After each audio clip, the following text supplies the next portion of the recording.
Hi friends, welcome to AVS Telugu vlogs.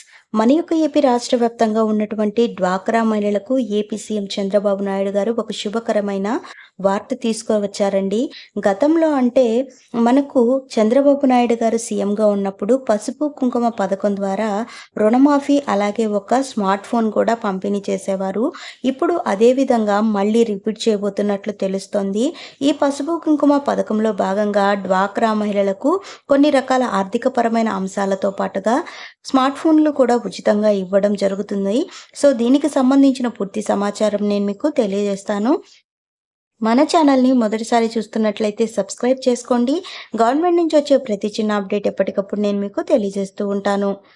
మన యొక్క AP రాష్ట్ర వ్యాప్తంగా డ్వాక్రా మహిళా సంఘాలు ఏవైతే ఉన్నాయో వారందరికీ గతంలో సీఎం చంద్రబాబు నాయుడు గారు 2014 నుంచి 2019 వరకు చంద్రబాబు నాయుడు గారు సీఎంగా ఉన్నప్పుడు విధుల్లో ఉన్నప్పుడు ఆయన పసుపు కుంకుమ పథకం కింద ఈ డ్వాక్రా మహిళలందరికీ కూడా 2018 నుంచి 2019 సంవత్సరంలో రిలీజ్ చేశారండి ఈ యొక్క పసుపు కుంకుమ పథకం అనేది.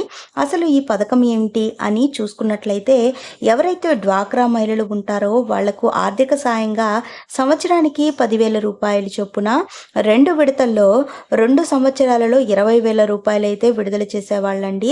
అయితే మొదటి విడతగా 2,500 రూపాయలు, రెండో విడతగా 3,500 రూపాయలు, మూడో విడతగా 4,000 రూపాయలు చెక్కుల రూపంలో ఆర్థిక సాయంగా డ్వాక్రా మహిళలందరికీ కూడా ఖాతాల్లో డబ్బులు జమ చేసేవాళ్ళు.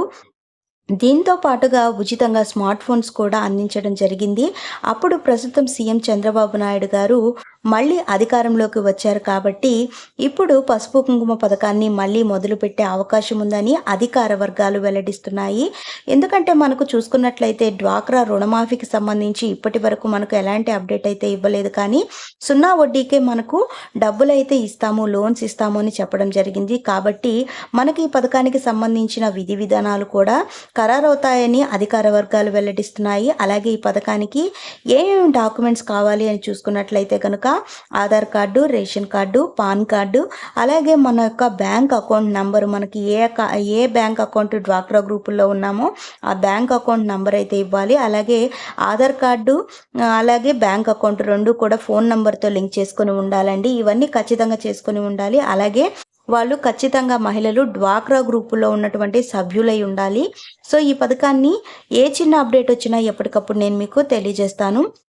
సో ఫ్రెండ్స్, చూసారు కదా, మరిన్ని వివరాల కోసం మరిన్ని అప్డేట్స్ కోసం మన ఏవిఎస్ తెలుగు వ్లాగ్స్ ఛానల్ని సబ్స్క్రైబ్ చేసుకొని లైక్ చేయడం మర్చిపోకండి. Thank you.